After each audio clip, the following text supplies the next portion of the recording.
تیتر اول امشب: اصلاح طلبان بدون نامزد. جبهه اصلاح طلبان ایران از عبدالناصر همتی در انتخابات ریاست جمهوری حمایت نکرد. ورود جو بایدن رئیس جمهوری آمریکا به ژنو برای دیدار تاریخی فردا با ولادیمیر پوتین رئیس جمهوری روسیه. خبرنگار ما تا دقایق دیگر از محل دیدار دو رهبر با ما خواهد بود. و تا کمتر از یک ساعت دیگر بازی حساس ایران و عراق در منامه. سرنوشت احتمال حضور ایران در جام جهانی 2022 قطر به بازی امروز گره خورده. به تیتر اول خوش آمدید.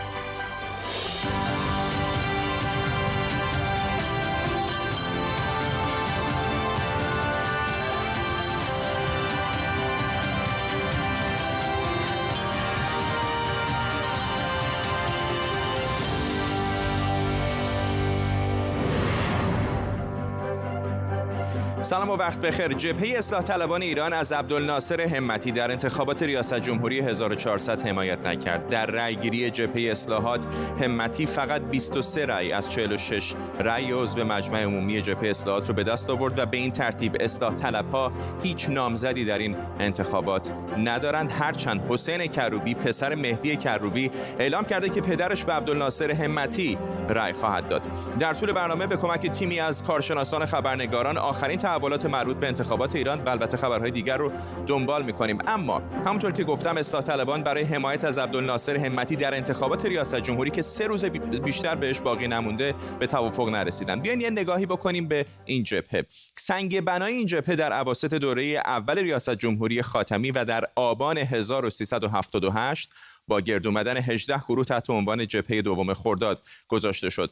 در طول سالهای بعد گروه‌های دیگه‌ای هم به اینها پیوستند و بعداً اسم این ائتلاف به جبهه اصلاحات تغییر کرد. حالا 31 گروه درش عضوند. اعضای شاخص بدنه اصلی این جبهه همگی کسانی بودند که نقش مهمی در حکومت از همون اول تأسیسش داشتند. جبهه اصلاحات در انتخابات مجلس ششم در آخر همون سال 78 و انتخابات ریاست جمهوری سال 80 که نامزدشون خاتمی بود به موفقیت رسید، اما در انتخابات‌های بعدی توفیق چندانی به دست نیاورد تا سال 1392 که بعد از رد صلاحیت رفسنجانی رفت پشت روحانی و تونست یک کاندیدای میانه‌رو رو به قدرت برسونه. در انتخابات مجلس دهم هم تونست آرای قابل توجهی به دست بیاره، اما ستاره بختش توی این 1-2 سال گذشته از اونها روی گردونده و توی انتخابات مجلس 11 بیشتر کرسی‌هاشون رو از دست دادن. حالا در انتخابات ریاست جمهوری برای حمایت از عبدالناصر همتی در برابر ابراهیم رئیسی نتونستن به نظر واحدی برسن و همتی نتونست رأی کافی مجمع رو به دست بیاره. در نتیجه حالا نامزد مشخصی ندارن، به هر جریانی برای خودش تصمیم میگیره. بنابراین میشه گفت برای اولین بار در حالی که در طول ربع قرن اخیر میزان مشارکت در انتخابات ریاست جمهوری حتی در برآوردهای رسمی هم حدود 30-40% ارزیابی میشه، اصلاح طلبها برای حمایت از یک کاندیدای حداقلی سرگردان شدند. ملیحه محمدی، تحلیلگر مسائل سیاسی ایران از برلین آلمان با ماست. خانم محمدی، آیا درست است که واقعا اصلاح طلبان سرگردانند در این انتخابات؟ بعضیا میگن نباید رأی داد، بعضیا میگن به همتی باید رأی داد و بعضی ها هم اصلا تصمیم مشخصی ندارن. کلا منظورتون اگر نهاد اجماع ساز اصلاح طلبان هست، خب اونجا 2 نظر وجود داره دیگه، حمایت از همتی، عدم شرکت. خب این 2 نظر هیچ کدوم اون وزن رو نداشتن که بتونن. خب مثلا بعضی اصلا حرف از مهرعلی زاده میزنن، حرف از رئیسی میزنن. نه تا اونجایی که من اطلاع دارم اجماع بر سر همتی آریا نبوده. در واقع آقای مهرعلی زاده و همتی یک تیم هستن، یعنی خیلی قابل فهمه که هر آقای همتی بیان آقای مهرعلی زاده مسئولیت دارن، مثل اون 5 تای دیگر که اونها هم یک تیم هستن. من بیشتر اونها رو تیم جلیلی رئیسی میدونم. در هر حال مسئله رأی به همتی بر اساس خب به هر حال تجربیات بیشتری که داره، شناخت بیشتری که جامعه ازش داره و اینها مطرح بوده. این حالا گیرم اگر هم به صورت فرادا کسانی روی مهرعلی زاده فکر بکنن، اما در مجمع روی این قضیه توافق نشده. اصلا مسئله اصلی بوده که ما این بار بر اساس اون چه گفتیم و کردیم و قول دادیم شرکت بکنیم یا نکنیم. شرکت نکنیم رأی آورده، در واقع این بوده. حالا چرا نمیتونن اصلاح طلب‌ها سر این شرکت نکردن به توافق برسن؟ چون بسیاری حتی در داخل بدنه جمهوری اسلامی هم میگن با هیچ استاندارد این انتخابات که انتخابات آزاد و منصفانه نیست. هیچ انتخاباتی آزاد نبوده به معنی که در جهان میشناسیم. منتها در کشورهای غیر دموکراتیک، کشورهایی که در اونها دموکراسی در قوانین نهادینه نشده، انتخابات روال و حکایت دیگری داره. معمولا مردم شرکت میکنن برای اینکه حالا یک کمی بیشتر جا باز کنن اون بالا، بتونن نمایندگان رو بفرستن این عرصه تنگ به اصطلاح محیط زیستی خودشون رو کمی باز کنن. ایرانی ها تا به حال همیشه، یعنی از بعد از تجربه دوم خرداد همواره این کار رو کردن. این ببینید عده معینی همیشه تحریم کردن. این بار چه اتفاقی افتاد؟ این بار خود حاکمیت خواهان شرکت مردم نیست. این تحریم این بار تصادفاً این ساعتی که روی 12 خوابیده بود حالا 12 ظهر شد. اما مسئله اینه که حاکمیت تصمیم گرفت این با این شیوهی که شورای نگهبان رفتار کرد که دیگه اصلاح طلبان نامزد نداشته باشن و خب 2 نامزد غیر حکومتی رو اونجا گذاشتن که ضعیفن و توانایی رأی جمع کردن ندارن، مگر اینکه اصلاح طلبان ازشون حمایت جدی میکردن. اصلاح طلبان به نظر من مقبون جو عمومی شدن و جرئت نکردن که این کار رو بکنن. ولی همه چیز داره به شما میگه حکومت همین رو میخواد که با عدم شرکت شما به دست میاره و شما هم پوز عدم شرکت میگیرید. مشخص این کار غلطه. ممنونم از شما. ملیحه محمدی، تحلیلگر مسائل سیاسی ایران از برلین آلمان با ما. اما در زیر ذره‌بین امشب اگر رأی ندیم مرغ و تخم مرغ ارزون میشه. این نوشته آذری جهرومی وزیر ارتباطات ایران در انتقاد به کسانیه که میگن رأی بی رأی. اشاره جهرومی به طور کلی به مسئله اقتصاد و فقر در جمهوری اسلامی و به طور کلی خالی شدن جیب مردمه. همین دیروز هم خبرگزاری ایلنا نوشته هزینه‌های زندگی برای یک خانوار متوسط 3.3 نفری نزدیک به 10 میلیون تومانه. امشب وضعیت جیب ایرانیان رو بعد از انقلاب زیر ذره‌بین میبریم.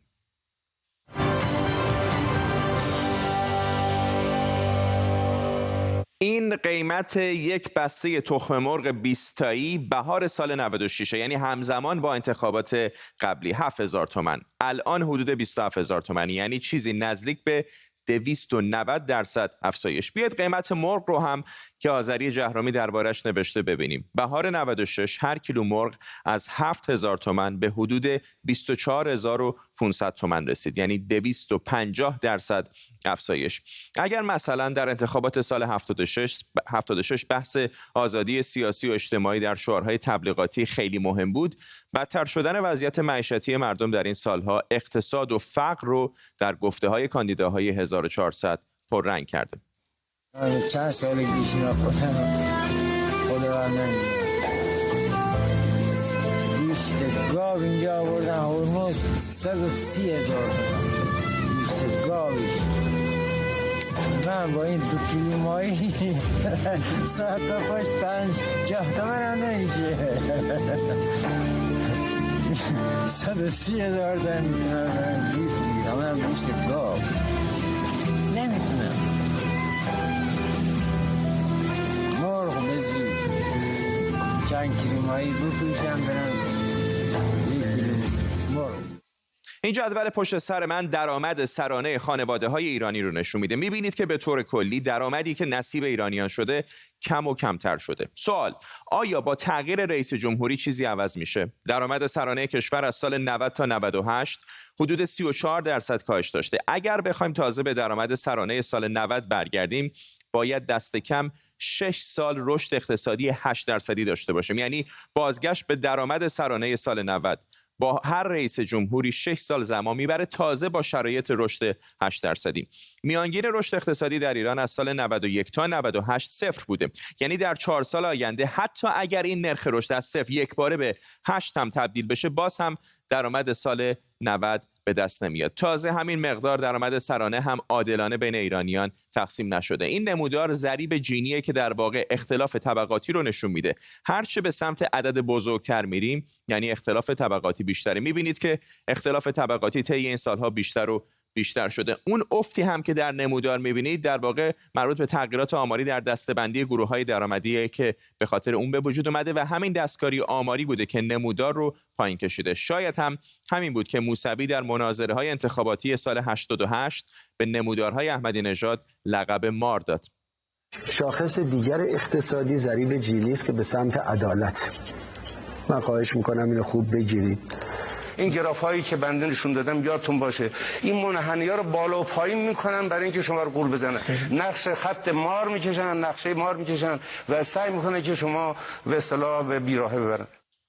وضعیت فقر هم در همه این سالها بدتر شده. یکی از شاخصه‌های فقر میزان برخورداری از تغذیه مناسبه. این نمودار حداقل سرانه کالری برای هر نفر رو در روز نشون میده. مطابق داده‌های وزارت بهداشت، بر اساس همین گزارش حداقل سرانه کالری مورد نیاز برای هر نفر روزانه 24000 تومانه. با در نظر گرفتن تعداد متوسط اعضای خانواده در ایران که 3.5 نفره، هر خانواده در ماه باید حداقل 2.5 میلیون تومان فقط برای دریافت حداقل کالری هزینه کنه. این حداقل کالریه. تازه این 2.5 میلیون تومان در بهترین حالت، یعنی اگر آشامیدنی ها مثل چای رو هم در نظر بگیریم، 23% هزینه های یک خانواده رو تشکیل میدن و نزدیک به 77% هزینه های خانواده هزینه های غیر خوراکی هستند. همین دیروز خبرگزاری ایلنا اعلام کرد هزینه های زندگی برای یک خانوار متوسط 3.3 نفری نزدیک به 9 میلیون تومانه. با توجه به اینکه نرخ تورم خوراکی ها و آشامیدنی ها بیشتره، خانواده های کم درآمدتر پول بیشتری برای خوراکی میدن و بنابراین اوضاعشون نسبت به خانواده های دیگه در این سالها بدتر شده. پس نه تنها افزایش آمار فقر نسبی در ایران عجیب نیست که وضعیت فقر مطلق هم بسیار نگران کننده است. این آمار مربوط به سال 98، اما اگر آمار رو برای سال 99 بروز کنیم، به زبان ساده اگر خانواده 4 نفری کمتر از 3.5 میلیون و در تهران چیزی کمتر از 7.5 میلیون تومان درآمد داره، دچار فقر مطلقه. داده ها نشون میدن در سال 98 نزدیک به 33% کل کشور زیر خط فقر مطلق بودن و شواهد نشون میده این متغیر در سالهای 98 و 99 بیشتر شدن. خوبه زندگی خوبه، میگذری بالاخره، کمی زیادی یعنی هست یعنی نیست. اون چیزایی که آرزو داریم بهش نمیرسیم، چیزی میخوایم بخوریم نمیتونیم بخوریم، چیزی که میخوایم بخوریم نمیتونیم، تواناییش نداریم. همینه که خیلی از مردم حوصله‌شون از شنیدن وعده و وعیدهای مسئولان و کاندیداها سر رفته و سوالهای به کی رأی بدیم یا رأی من کجاست حالا به رأی بی رأی تبدیل شده. چرا که خیلی هم نیازی به عدد و رقم و نمودار نیست. کم شدن سطح رفاه و فقیر شدن مردم در این 40 و اندی سال نه با تماشای مناظره ها که با نگاه کردن به جیب خانواده های ایرانی کاملا مشخصه.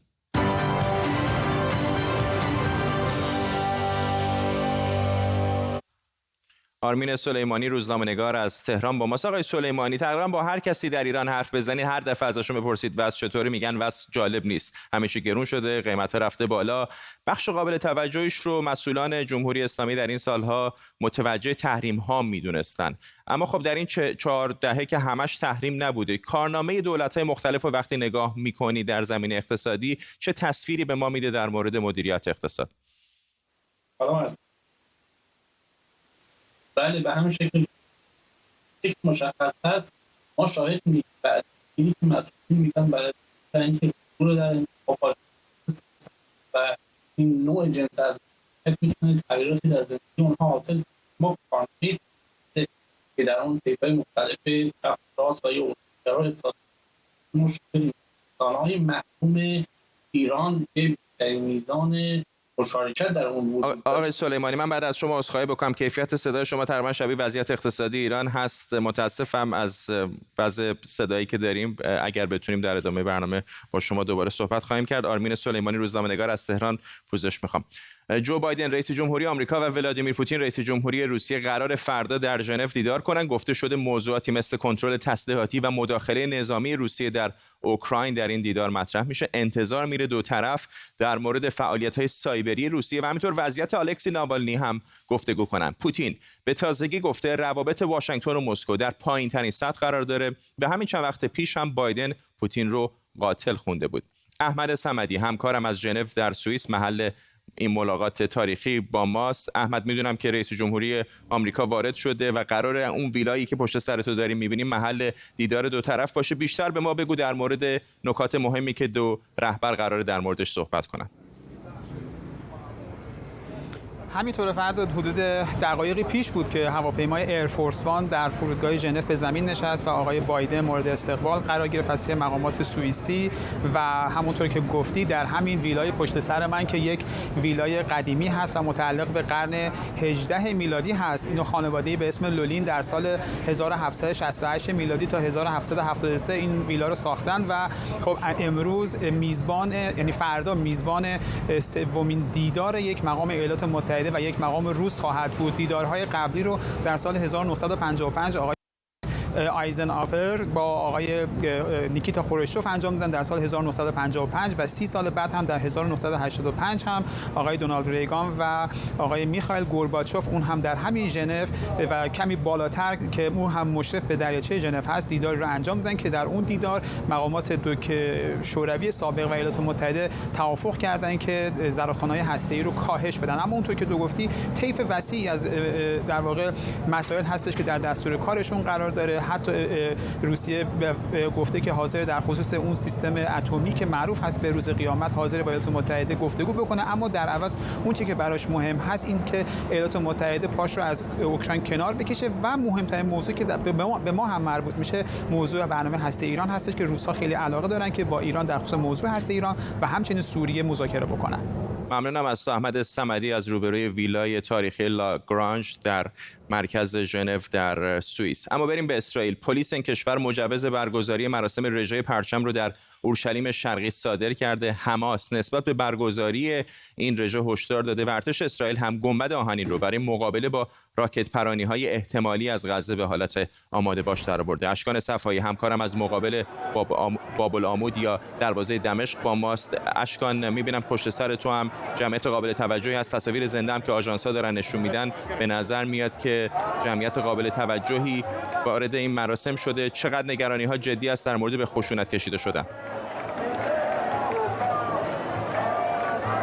بله خب حدود 500 تا 700 نفر جمعیت رو من تا الان میتونم بگم که اینجا اومدن، عمدتاً جوان، نوجوان یا حتی کودک هستن. تا الان درگیری چندانی نبوده. 2 تا درگیری البته همین پشت سر من 2-3 دقیقه پیش اومد. اونجایی که میبینید خبرنگاران وایستن، 2 نفر که شاید خودشون هم حالا خبرنگار بودن پرچم فلسطین رو جلوی این تظاهر کنندگان یهودی به اهتزاز درآوردن. یک درگیری کوچیکی پیش اومد و اون 2 نفر رو پلیس از اون منطقه خارج کرد. اما از صبح امروز در واقع این منطقه به روی ورود افراد بسته بوده و برای همین عرب‌ها چندان اینجا نبودن که بخواد درگیری زیادی ایجاد بشه. اما در مورد نگرانی‌ها باید بگم اون چیزی که تا الان اتفاق افتاده، در واقع سازمان‌های فلسطینی چند در واقع بادکنک آتش‌زا به سوی جنوب اسرائیل به نظر تهدیدهایی شده مبنی بر این که ممکن است راکت شلیک بشه و همونطور که گفتی اونها بودن. فقط بگم همین پایین هم دقایقی پیش نمایندگان عرب کنست بودن که گفتن در این منطقه، یعنی در شرق اورشلیم، فقط یک پرچم میتونه برافراشته بشه و اون پرچم فلسطین است. اشکان صفایی در اورشلیم شرقی در منطقه دروازه دمشق، ممنونم از تو. در تصاویر زنده رو هم میدیدید از این رژه پرچم. اما در گوشه دیگر از دنیا، عطا محمد نور رهبر شاخه از حزب جمعیت اسلامی افغانستان پیشنهاد داده به منظور هماهنگسازی جنگ در برابر طالبان بسیج مردمی صورت بگیره. خبرها حاکی از پیشروی سریع طالبان در افغانستان. آمریکایی‌ها با امید به سوق دادن طالبان به مذاکره با دولت مرکزی و مقابله طالبان با عملیات‌های القاعده و داعش در این کشور با طالبان توافق کردند تا نیروهاشون رو از افغانستان خارج کنند. اما طالبان موفق شده تا کنترل 4 شهرستان دیگر رو در افغانستان به دست بگیره که با این حساب فقط در 3 هفته اخیر طالبان حدود 40 شهرستان رو تصرف کردند. حالا هرچند نیروهای آمریکایی تا 11 سپتامبر به صورت کامل از افغانستان خارج میشن، اما رئیس جمهوری آمریکا در پایان نشست سران ناتو در بروکسل اعلام کرده اعضای ناتو بر تداوم کمک‌ها به مردم افغانستان توافق کردند. ما توافق کردیم که تعهد دیپلماتیک، اقتصادی و بشردوستانه ما نسبت به مردم افغانستان و پشتیبانی ما از نیروهای امنیتی و دفاعی این کشور تداوم داشته باشه. من همچنین از شناسایی مبارزه با تروریسم از سوی متحدان و شرکامون استقبال کردم و اینکه این مبارزه با تروریسم باید ادامه پیدا کنه تا اطمینان حاصل بشه که افغانستان دیگه هرگز به پناهگاهی امن برای حمله به کشورهای ما تبدیل نخواهد شد. محمد شفیق همدم، مشاور ارشد پیشین ناتو در افغانستان و تحلیلگر مسائل این کشور از واشنگتن دی سی با ماست. آقای همدم، این صحبت‌هایی که رئیس جمهوری آمریکا در بروکسل در مقر ناتو کرد ممکنه آرامش خاطری بده به شرکای آمریکا، اما برای مردم افغانستان چقدر میتونه واقعا این آرامش خاطر همچنان وجود داشته باشه بعد از خروج نیروهای آمریکایی از این کشور؟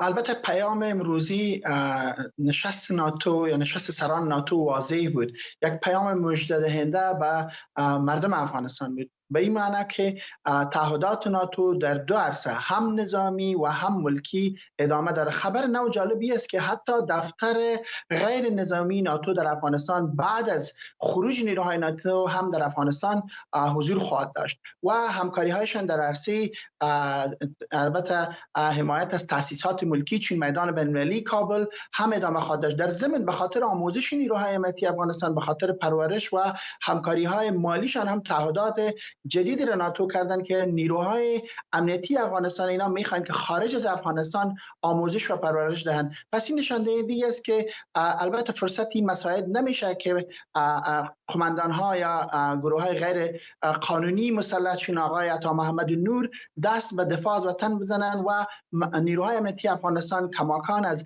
حمایت مالی، حمایت سیاسی و همچنان نظامی و آموزشی ناتو بعد از خروج ناتو هم در افغانستان.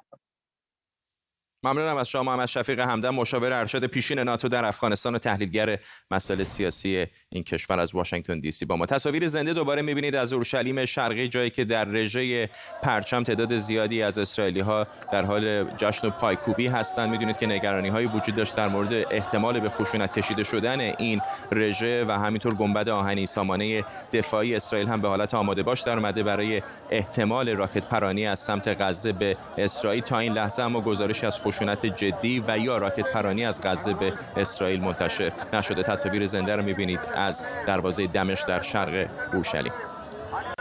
و اما بریم به گوشه دیگر از دنیا، ژنو در سوئیس. آنچه که می‌بینید ویلای تاریخی قرن 18 هست، ویلای لاگارانژ، جایی که قرار هست ولادیمیر پوتین رئیس جمهوری روسیه با همتای آمریکایی جو بایدن فردا در این ویلا دیدار بکنن. قرار هست دو طرف در مورد برنامه‌های تسلیحاتی دو کشور، نقش روسیه در شرق اروپا و همینطور اختلافات دیگرشون از جمله مسائل سایبری گفتگو بکنن. تصاویر زنده رو می‌بینید از ژنو در سوئیس و محل دیدار فردای دو رهبر آمریکا و روسیه. تیم ملی فوتبال ایران برای رسیدن به دور نهایی مقدماتی جام جهانی قطر حدود نیم ساعت دیگه، یعنی ساعت 9 شب به وقت تهران، در یک بازی حساس و سرنوشت ساز به مصاف عراق میره. عراق در حال حاضر صدرنشین این گروه و ایران در رده دوم قرار داره. عراق حدود 7 ساله که از ایران شکست نخورده. همکارم مزدک میرزا اینجا در استودیو با ماست. باید این طلسم 7 ساله شکسته بشه امشب. آره همینطوره فرداد. فکر می‌کنم که بازی سختی باشه، ولی اول این اشاره بکنم که بعضیا فکر می‌کنن که ما اگر این بازی رو ببریم میریم جام جهانی، در صورتی که اینجوری نیست. توی آسیا به خاطر اینکه تیم‌ها خیلی زیاد هستن 3 مرحله انتخابی داریم. اول تیم‌های ضعیف با هم بازی می‌کنن، حذفی بازی می‌کنن و خب تیمایی که بهتر باشن میان در مرحله گروهی اول قرار میگیرن. الان اگه می‌بینیم ایران داره با هنگ کنگ بازی می‌کنه یا با کامبوج بازی می‌کنه، تازه اینا تیمایی هستن که از اون مرحله اول انتخابی سربلند اومدن بیرون. ولی اگر ببازیم بعد خداحافظی کنیم. الان توی این بازی خاص ما اگر ببازیم دیگه کارمون تموم، یعنی تو این مرحله باید از مسابقات کامل خداحافظی بکنیم و دیگه هیچ شانسی نداریم. ولی اگر مساوی بکنیم یه معادلات خیلی خیلی پیچیده‌ای به وجود میاد که حالا اون بازی باید چی باشه، این بازی باید چی بشه، که نمیخوام واردش بشیم. باید حتما بریم برای برد و فکر می‌کنم که ملی پوش ما میدونن که باید این بازی ببرن، چون عراق صعودش قطعی شده، یعنی یا به عنوان تیم اول یا به عنوان تیم دوم صعودش قطعی هست. اونا برای اعتبار فوتبالشون بازی میکنن و البته خب ما هم برای اعتبار بازی میکنیم، ولی از اون مهمتر ما باید ببریم بازی رو، یعنی اگر نبریم دیگه هیچ شانسی نداریم و باید خداحافظی کنیم. اگر این بازی رو ایران ببره مرحله بعدی براش چه خواهد بود؟ خب ببینید الان از هر گروه 8 تا گروه 2 تیم میان بالا و خب تیم ها 12 تا تیم میشن.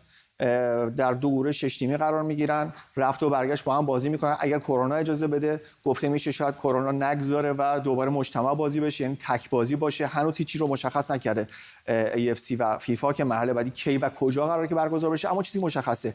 دو تا گروه 6 تیمی میشه طبق قرعه کشی و بر اساس رنکینگ فیفا که ما رنک‌های بالا هستیم و از هر گروه 2 تیم میرن به مرحله بعدی. تیم‌های سوم هر گروه باید برن تو پلی آف با هم بازی بکنن. تیم برتر اون پلی آف میره با تیم‌های قاره‌های دیگه روبرو میشه و دیگه اون موضوع پیچیده‌ای که قبلا برای ما در بازی با استرالیا به وجود اومد، در بازی با ایرلند به وجود اومده بود که خیلی دیگه کارمون سخت میشه. یه حدود 30 ثانیه فرصت داریم در مورد برنامه امشبتون هم بگو. در خب امشب برنامه حتی داریم بعد از مسابقه فوتبال با کارشناسای برجسته زبده صحبت می‌کنیم، کارشناسایی که حضورشون در جام جهانی ثابت شده است، در جام جهانی بودن و محمد تقوی هم که اینجا خوشبختانه حضور داره.